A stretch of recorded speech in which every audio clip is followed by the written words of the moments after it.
Welcome back everybody. Right now I'm gonna teach you the description tag, not the details tag, as I said in the previous class, by the way. So how to use the description tag and what are they? Just put the DL tag first and go inside this, and now you can put two things, the heading and the description.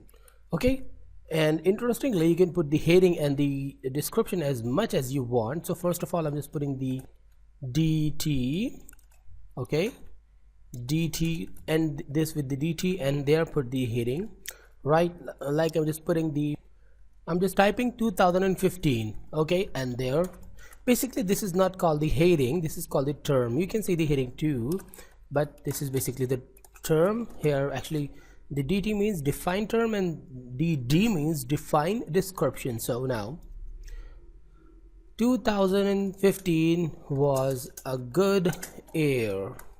Okay, now just press an enter and put the DT again, and then here the 2016. okay, now add an enter and then DD,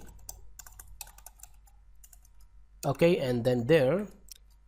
I hope that 2016 will be end without any big issue. Whatever you want to type you can. Now go to the browser and refresh. Now you can see that I didn't add any kind of extra space, I didn't add any kind of extra tab or anything, but there the 2015, and there isn't automatically any space in there. In 2016 you can see the space there too. This is called the description tag. I hope you get it. So in the next class we will learn a lot of more things. Stay tuned and goodbye.